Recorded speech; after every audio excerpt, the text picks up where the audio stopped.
시청자 여러분 안녕하십니까. 7월 17일 JTBC 아침엔을 시작합니다. 먼저 오늘 아침 주요 뉴스입니다. 오늘 수도권에 많은 비가 내릴 걸로 보입니다. 전국에선 밤새 비바람으로 피해가 잇따랐는데 경기 북부엔 최대 200mm가 넘는 비가 더 쏟아질 전망입니다. 오늘 새벽 전북 익산 호남고속도로에서 17톤 화물차가 앞서가던 다른 화물차를 들이받았습니다.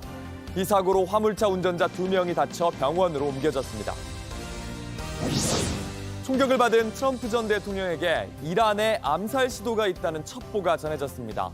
공화당 대선 후보로 나선 트럼프에게 니키 헤일리 전 유엔 대사 등 과거 앙숙들도 지지 선언을 밝힐 걸로 보입니다. 미국의 다우지수가 2% 가까이 뛰면서 사상 최고 기록을 경신했습니다. 트럼프 전 대통령의 재선 기대감이 커지면서 금값도 크게 올랐습니다. 오늘 새벽 수도권에 많은 비가 내렸습니다. 정체전선이 북상하면서 특히 파주, 연천 같은 경기 북부 지역에 비가 집중됐습니다. 현장에 나가 있는 취재기자를 연결해 보겠습니다. 윤정주 기자, 지금 날씨 어떻습니까? 네, 저는 지금 경기도 고양시 일산에 나와 있습니다. 지금은 비가 조금씩 내리고 있는데요. 이미 어제 저녁부터 새벽까지 많은 비가 강한 바람과 함께 내렸습니다. 비바람이 얼마나 거셌는지 지금 제 옆엔 이렇게 큰 나무가 쓰러져 인도를 덮친 모습을 볼 수 있습니다. 바로 옆 대단지 아파트 주민들이 출퇴근길로 이용하는 길인데 지금은 이렇게 길이 막혔습니다. 지금 당장은 비가 소강 상태지만 인근 주민들은 언제 또 비바람이 닥칠지 모른다며 불안해하고 있습니다. 지금 수도권 외에도 비가 내리는 곳 많습니까? 그렇습니다. 현재 파주, 포천 등 경기 북부 일대와 강원 지역엔 호우경보가 내려진 상태입니다. 조금 전인 6시 30분엔 양주에도 호우경보가 내려지는 등 강한 비가 내리는 지역이 점점 늘어나고 있습니다. 어제와 오늘 새벽 충청권과 경북 지역에 머물던 장마전선이 현재는 살짝 북상한 겁니다. 장마전선은 오늘과 내일 한반도 위아래를 왔다 갔다 하며 비를 뿌릴 예정입니다. 이미 며칠 전부터 비가 많이 내린 곳들은 지반이 약해진 곳이 많습니다. 산사태나 축대 붕괴 등 사고가 날 수 있으니 대비를 철저히 해야 할 걸로 보입니다. 특히 이번 비는 비만 내리는 게 아니라 강한 바람을 동반하는 경우가 많습니다. 나무 쓰러짐이나 시설물 관리도 꼭 필요해 보입니다.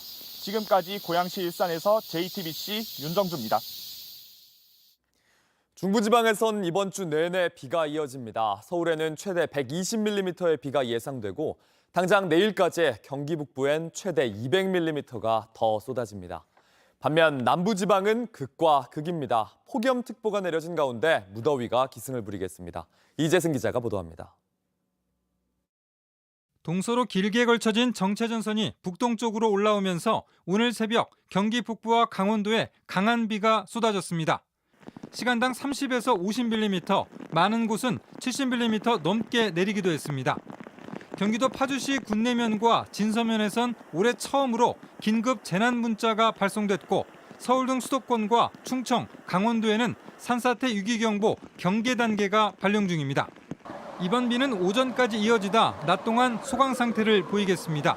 하지만 오늘 밤사이 중부지방을 중심으로 또 한 번 강하게 쏟아지겠습니다. 내일까지 경기 북부엔 최대 200mm 이상의 폭우가 쏟아지고 서울엔 60에서 120mm, 강원과 충청 30에서 100mm의 비가 더 내립니다.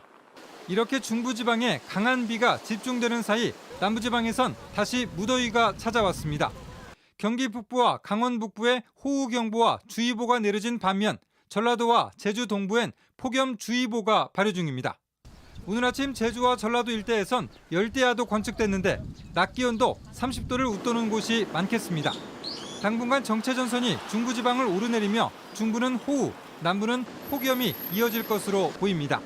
JTBC 이재승입니다. 오늘 새벽 1시쯤 전북 익산의 호남고속도로 여산휴게소 인근에서 17톤 화물차가 앞서가던 6.4톤 화물차를 들이받았습니다. 이 사고로 화물차 운전자 2명이 다쳐 병원으로 옮겨졌습니다. 경찰은 17톤 화물차 운전자가 빗길을 운전하던 중 전방주시 태만으로 사고를 낸 걸로 보고 정확한 원인을 조사 중입니다.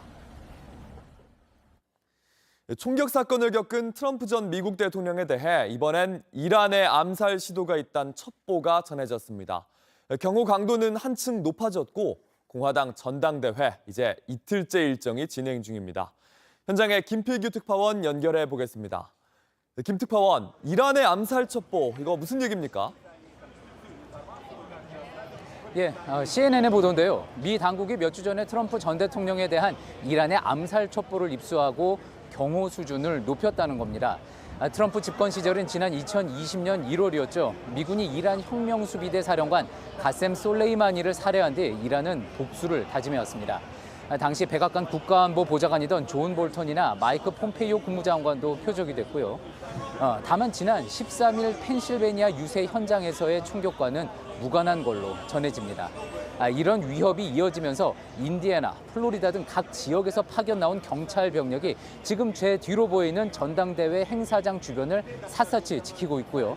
경호 수준만 보면 3년 전 1월 6일 의회 폭동이 일어난 뒤 모든 곳을 막아놨던 워싱턴의 상황을 방불케 합니다. 총격 사건 이후에 트럼프의 태도가 조금 변했다 이런 얘기도 들립니다. 트럼프의 장남 도널드 트럼프 주니어가 오늘 악시오스와 대담해서 한 이야기입니다. 총격 사건이 부친을 변화시켰냐는 질문에 실제로 그렇다면서 18일에 예정된 후보 수락 연설 원고도 당초에는 상당히 논쟁적이었지만 수위도 낮추고 일부 표현도 완화했다고 전했습니다. 그러면서 이런 변화는 계속될 거라고 했는데요. 터프할 땐 터프하겠지만 필요할 땐 온건할 거라고 이야기했습니다. 또 자신의 친구인 제이디 벤스 상원의원이 어제 공화당 부통령 후보로 지명이 됐습니다. 그가 차차기쯤 미국 대통령이 될 가능성이 크다고도 전망했습니다. 네, 지금 이제 전당대회가 열리는 밀워키에 가 있는 건데 오늘 또 의외의 인물들이 트럼프 지지 연설에 나온다고 하는데요. 소개를 좀 해주시죠. 지난 경선을 거치면서 앙숙이 됐던 니키 헤일리 전 유엔 대사가 트럼프 지지 연설에 나섭니다. 헤일리 전 대사는 지난 3월 경선에서 중도 하차한 뒤 트럼프에 대한 지지 선언을 곧장 하지 않아 사이가 틀어졌습니다. 당초 헤일리는 이번 전당대회에 초대도 받지 못했는데 의외로 오늘 밤 연사로 나서기로 했고요. 또 조금 전 이 전당대회장 무대에서 모습을 드러내기도 했습니다. 역시 경선 과정에서 트럼프의 원색적인 조롱을 받았던 론 디센티스 플로리다 주지사, 또 마코 루비오 상원 의원도 연설을 맡았는데요. 총격 사건 이후 통합으로 선거운동 방향을 맞춘 트럼프 캠프의 전략일 수도 있고요. 그만큼 이 대세론에 올라타려는 정치인들의 행보가 본격화된 거라는 해석도 나옵니다. 지금까지 밀워키에서 JTBC 김필규입니다. 국민의힘이 전당대회 합동연설회에서 폭력을 쓴 유튜버 3명을 경찰에 수사 의뢰했습니다. 후보들은 서로 상대 탓이라고 비난했습니다. 급기야 당 선관위는 후보 캠프 4곳에 공정 경선을 촉구하는 공문을 보내기도 했습니다. 오늘 고향에서 마지막 수도권 연설회가 열리는데 후보들의 날선 공방 예상됩니다. 조민준 기자입니다. 한 남성이 다가오더니 갑자기 주먹을 휘두릅니다. 남성을 바닥에 눕히고 머리를 때리기도 합니다. 원희룡 후보 측은 이 남성이 한동훈 후보 지지자라고 주장했습니다. 한 후보 측은 캠프와 무관하다고 선을 그었습니다. 국민의힘 선관위는 이와 관련해 폭력을 쓴 유튜버 3명에 대해 경찰에 수사를 요청했습니다. 폭력 사태는 이번만이 아닙니다. 지난 15일 연설회장에선 한동훈 후보가 연설하는 도중 지지자들이 서로 의자를 던지기도 했습니다. 한 후보 측에서 사전 기획서를 제기하자 나중에 보니까 좀 계획하고 와서 난동을 피운 그런 거더라고요. 원 후보는 자신과 무관하다고 했습니다. 그게 뭐 저희 지지자인지 뭐 다른 지지자인지는 저희는 알 수가 없죠. 결국 당 선관위는 후보들에게 공정 경선을 촉구하며 지지자 관리에 신경 써달라는 공문을 보냈습니다. 당 내부에선 공멸의 길에선 승리자도 절반은 패배자라며 난파선의 선장이 되려 하느냐는 쓴소리가 쏟아졌습니다. 민주당은 난투극과 배신자 등장은 권력 하락기의 전형적 증상이라고 비판했습니다. 후보들은 오늘 경기 고양시에서 마지막 수도권 합동 연설회를 엽니다. JTBC 조민주입니다. 미국의 금리 인하 기대와 트럼프 전 대통령의 피습 사건 여파로 국제 금 가격이 사상 최고치를 기록했습니다. 물가가 오를 거라는 전망에 안전자산으로 몰리는 겁니다. 뉴욕 증시 다우지수도 2% 가까이 뛰면서 또 한 번 사상 최고 기록을 세웠습니다. 한편 트럼프 전 대통령은 연준이 오는 11월 대선 전에 기준금리를 낮춰서는 안 된다는 입장을 밝혔습니다. 로스앤젤레스 홍지은 특파원입니다. 현지 시간 16일 미 다우존스 30 산업평균지수가 1.85% 오르며 사상 최고 수준을 다시 경신했습니다. 이날 뉴욕 증시에서 다우지수는 4954.48에 거래를 마쳤습니다. S&P 500 지수는 0.64%, 기술주 중심의 나스닥 지수도 0.20% 각각 올랐습니다. 이날 다우 지수의 상승폭은 지난해 6월 이후 1년 1개월 만에 가장 컸습니다. 미 연방준비제도가 9월 이전에 기준금리 인하에 나설 것이란 기대감이 높아진 데 따른 것으로 풀이됩니다. Our test has been for the past quite some time that we wanted to have greater confidence that inflation was moving sustainably down toward our 2% target. And what increases that confidence in that is more good inflation data. And lately here we have been getting some of that. 국제 금 가격도 사상 최고 수준으로 올랐습니다. 지난 주말 총격을 받은 트럼프 전 대통령의 재선 성공에 대한 관측이 커진 것도 금값을 끌어올린 요인으로 분석됐습니다. 이런 가운데 트럼프 전 대통령은 이날 블룸버그 비즈니스위크 인터뷰에서 연준이 오는 11월 대선 전에 기준금리를 낮춰서는 안 된다는 견해를 드러냈습니다. 그는 또 제롬 파월 연준 의장이 오는 2028년까지인 임기를 마치도록 두겠다고 밝혔습니다. 로스앤젤레스에서 JTBC 홍지은입니다. 온라인에서 화제가 된 뉴스, 화제가 될 뉴스를 골라 전해드립니다. 아침엔 소셜픽입니다. 인천공항에서 지나친 경호로 논란이 된 배우 변우석 씨가 나흘 만인 어제 입국했습니다. 이번에도 팬들이 몰려들었습니다.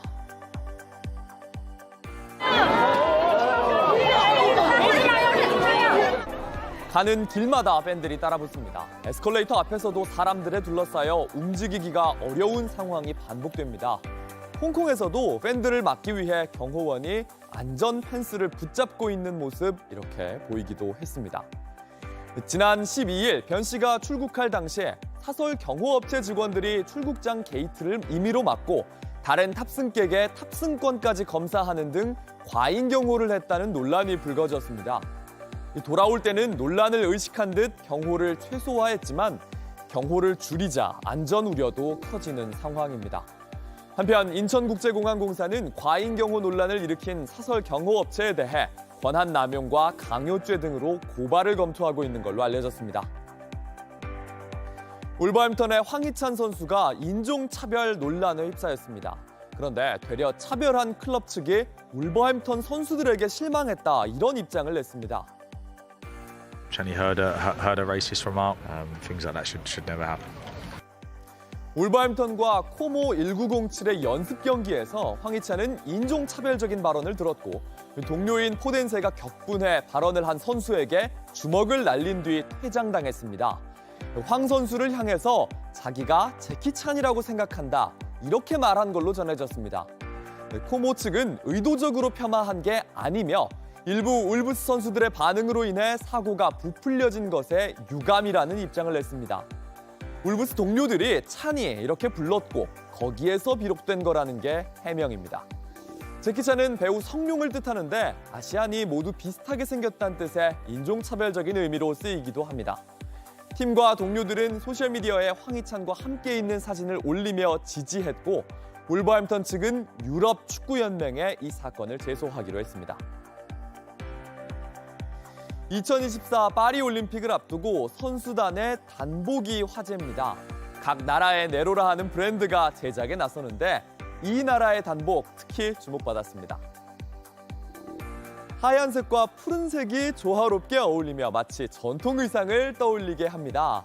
이번 2024 파리올림픽에서 몽골 선수들이 입고 나설 의상입니다. 가슴에는 금박으로 섬세한 전통 무늬와 파리올림픽의 불꽃을 새겼습니다. 전통 모자인 말가이와 신발, 구타를 떠올리게 하는 건 기수들이 개막식에서 입게 됩니다. 몽골에 본사를 둔 패션 브랜드가 만든 의상인데요. 이 의상을 보고 CNN 스타일은 몽골이 올림픽에서 이미 이겼다면서 소셜미디어에 뜨거운 칭찬들을 소개했습니다. 올림픽 단복은 각 나라를 대표하는 업체들이 주로 맡는데 프랑스는 벨루티, 미국은 랄프 로렌이 만들었습니다. 우리나라는 아시안게임에 이어 무신사가 참여해 벽청색 정장에 청화백자 무늬를 숨겨놓은 디테일이 들어갔습니다. 이번 파리올림픽 개막식에서 이 의상들 볼 날이 기다려집니다.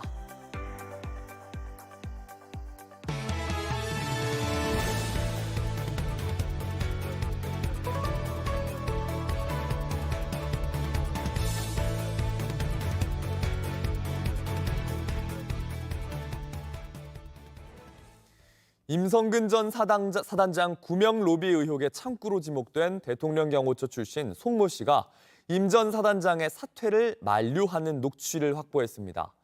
송 씨는 임 전 사단장도 사의 생각이 없다고 했고 해병대를 쑥대밭으로 만든 배경에 대통령실 경호처장이 있다는 취지의 주장도 했습니다. 김지아 기자의 단독 보도입니다. 지난해 5월 해병대 골프 모임 카톡방에서 1사단의 초대를 전한 사람은 대통령 경호처 출신 송모 씨였습니다. 임성근 전 사단장도 송 씨와 오래전부터 알고 지내는 사이라고 인정했습니다. 지난해 8월 9일 JTBC가 확보한 녹취 파일에 따르면 송 씨는 임 전 사단장의 사퇴를 만류했다고 밝혔습니다. 나는 사단장 여기만 잘 살피고 있는 거라 내가 그래서 어떤 경우가 와도 도의적인 책임은 지겠지만은 그걸로 인해서 저녁 사표라든지 이런 건 하지 말아라. 사업 표명하지 말아라. 그러면서 임 전 사단장도 사의 생각이 없다고 덧붙였습니다. 그건 자기도 생각하지 않고 있다고.